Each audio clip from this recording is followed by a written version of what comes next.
Welcome है आप सबका Govind sir maths classes YouTube channel पे। और ये वीडियो स्पेशली मैं रिकॉर्ड कर रहा हूँ सो दैट बच्चे अपडेटेड रहें और मोटिवेट रहें अपने प्रिपरेशन को लेकर के।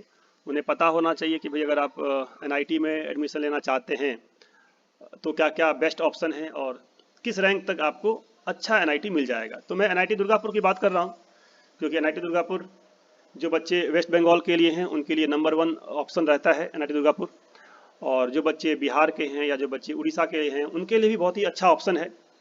तो एनआईटी दुर्गापुर की बात मैं इसलिए कर रहा हूँ क्योंकि इसके साथ 3 बहुत ही इंपॉर्टेंट फैक्टर्स है जो जुड़ा हुआ है, जो आपको पता होना चाहिए कि वो 3 इंपॉर्टेंट फैक्टर्स क्या हैं जिसकी वजह से मैं इसकी बात कर रहा हूँ।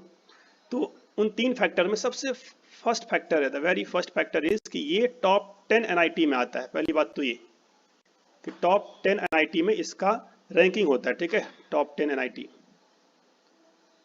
अब टॉप 10 एनआईटी में रैंकिंग जो होता है वो रैंकिंग किस बिहाफ पे होता है, उसके अलग अलग फैक्टर्स हैं जो टॉप 10 की रैंकिंग है, ठीक है। वो एनआईआरएफ की रैंकिंग होती है। एनआईआरएफ ऑर्गेनाइजेशन है जो जितने भी इंजीनियरिंग कॉलेज हैं, ठीक है, मेडिकल कॉलेज हैं, सभी की रैंकिंग करती है एनआईआरएफ। तो एनआईआरएफ रैंकिंग में ये टॉप 10 एनआईटी में आता है। टॉप 10 इंजीनियरिंग कॉलेज की बात नहीं कर रहा हूँ मैं बात कर रहा हूँ टॉप 10 एनआईटी की, ठीक है। अब टॉप 10 एनआईटी में होने का बहुत सारा फैक्टर्स है, जैसे प्लेसमेंट एक फैक्टर होता है, लेकिन सिर्फ प्लेसमेंट एक फैक्टर नहीं होता।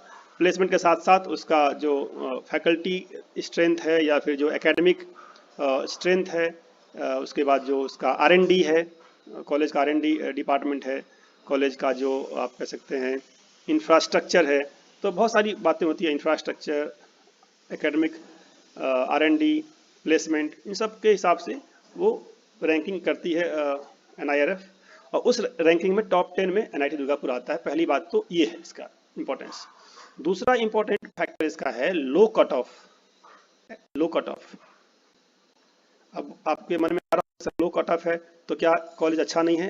कॉलेज बहुत ही अच्छा है, लेकिन लो कट ऑफ होने का रीजन ये है कि जितने भी टॉप 9 या टॉप 8 एनआईटीज हैं वो मोस्ट ऑफ द एनआईटी जो टॉप 5 में है, जैसे आपका एनआईटी त्रिची हो गया, एनआईटी आपका सूरतकल हो गया, एनआईटी आपका कालीकट हो गया, एनआईटी आपका कर्नाटका हो गया, नागपुर हो गया, सब आपका साउथ में है, ठीक है। तो जो टॉप की क्राउड है वो साउथ में निकल जाती है, जिसका रैंक टॉप में होता है वो चले जाते हैं साउथ की तरफ। तो टॉप 2000 3000 को आप निकाल देंगे तो उसके बाद से कहीं ना कहीं यहाँ पे बच्चे एडमिशन को प्रेफर करते हैं। तो ऐसा नहीं है कि लो कट ऑफ का मतलब ये है, बट ये है कि नॉर्थ में ये बहुत ही अच्छा ऑप्शन है। मतलब अगर आप बिहार के हैं या अगर आप झारखंड के हैं या आप वेस्ट बंगाल के हैं फिर तो आपके लिए नंबर 1 ही है ये, ठीक है। वेस्ट बंगाल वाले बच्चों के लिए एनआईटी दुर्गापुर नंबर 1 माना जाता है, ठीक है। लेकिन अगर आप बिहार के तो भी आपके लिए बहुत ही नज़दीक है ये वाला, बहुत ही पास होता है। और झारखंड के हैं तो भी आपके लिए लोकेशन बहुत अच्छा है ये वाला। तीसरी बात इसकी होती है फ़ी। इसका जो फ़ी है वो फ़ी भी ज़्यादा फीस नहीं होता, और जो फ़ी है वो फ़ी में रिम्बर्समेंट हो जाता है अराउंड मान चलिए 50% के आसपास जो स्टूडेंट्स हैं, ठीक है, 50% स्टूडेंट्स का फीस रिम्बर्समेंट का कुछ इसमें ऑप्शन है इस कॉलेज के अंदर। क्योंकि कुछ बच्चे हैं जो गए हैं यहाँ से, वो बता रहे थे कि उनका फीस रिम्बर्समेंट हो गया।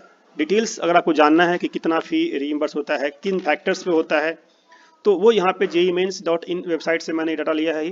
तो JEEmains.in जा करके एनआईटी दुर्गापुर वाले में जाइए, वहाँ पे आपको कंप्लीट इन्फॉर्मेशन मिलेगा कि फ़ी रिफंड का क्या इसमें ऑप्शन होता है, रिम्बर्समेंट का ऑप्शन होता है, ठीक है।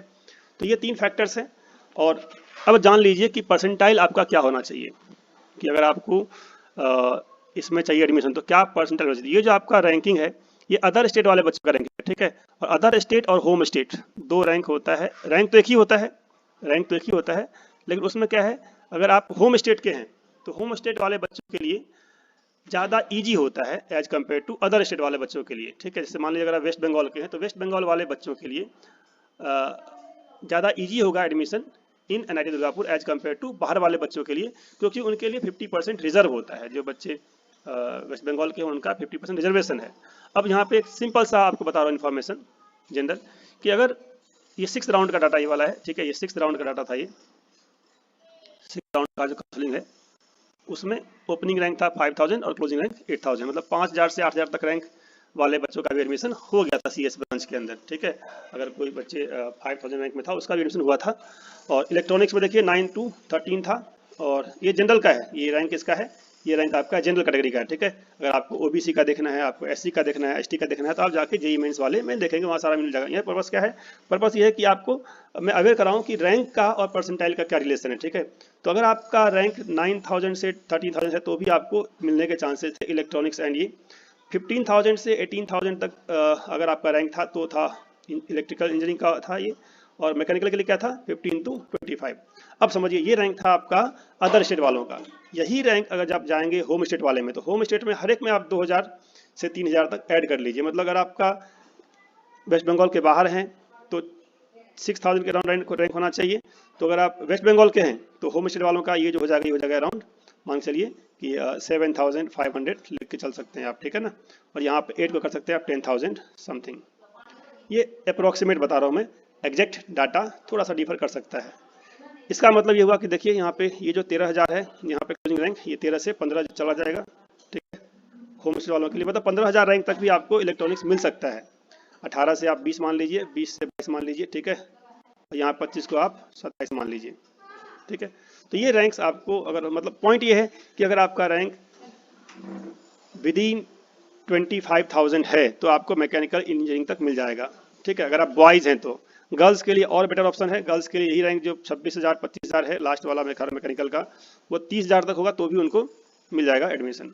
अब ये 25,000 या 30,000 रैंक अगर आपको चाहिए जेईई मेन में, या आपको रैंक चाहिए 5,000 या 10,000 या 20,000, तो उसके लिए आपका परसेंटाइल क्या होना चाहिए वो इंपॉर्टेंट है। तो ये समझ लीजिए क्या होता है परसेंटाइल का और रैंक का रिलेशन। अगर जेईई मेन में 8 लाख मान लीजिए बच्चे बैठे, ठीक है। अब 8 लाख बच्चों में अगर आपको रैंक चाहिए विदिन 10,000, ठीक है, या विदिन 8,000, जैसे मैं देख रहा हूँ फर्स्ट सीएस की ब्रांच की बात कर रहा हूँ मैं, तो सीएस ब्रांच में आपका रैंक विदिन 8,000 होगा तभी मिलेगा। अब विदिन 8,000 होने के लिए आपका जो परसेंटाइल है वो आपका परसेंटाइल होना चाहिए 99 परसेंटाइल। मतलब अगर आप टॉप 1% में है ना, टॉप 1%, तो टॉप 1% में अगर आप होंगे तभी आपका रैंक क्या होगा, आपका रैंक आएगा विदिन 8,000, विदिन 8,000। और टॉप 1% मतलब क्या हुआ, इसका मतलब हो गया 99 परसेंटाइल आपका चाहिए, ठीक है। अगर आप टॉप 2% में आते हैं, मतलब अगर आपका 99 की जगह पे 98 आ जाता है, मान लीजिए आपका परसेंटाइल क्या होगा 98 परसेंटाइल, तो 98 परसेंटाइल होने का मतलब क्या हुआ कि आपका रैंक होगा 16,000 से मान के चलिए 25,000 के बीच में, ये मान के चलिए, ठीक है। वेरी करता थोड़ा बहुत, लेकिन 98 परसेंटाइल के आसपास हैं, तो इसका मतलब आप टॉप 20%, टॉप 2% में आप, ठीक है। तो टॉप 2% का मतलब क्या हुआ, टॉप 2 का मतलब हुआ आपका रैंक 16,000 से 20-22 के बीच में होगा। थोड़ा बहुत डिफरेंस हो सकता है, लेकिन अगर आप 98 के नीचे हैं तो आप एनआईटी दुर्गापुर भूल जाइए। तो अगर आपको एनआईटी दुर्गापुर में जाना है तो आपका परसेंटाइल 99 लेके चलना पड़ेगा।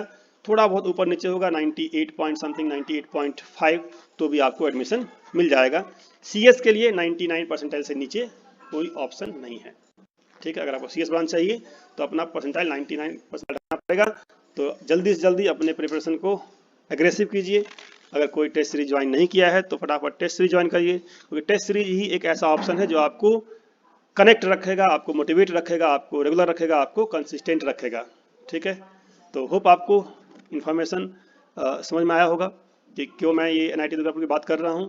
अगर आपको अच्छा लगा हो इन्फॉर्मेशन, ज़रूर इसको लाइक करिए।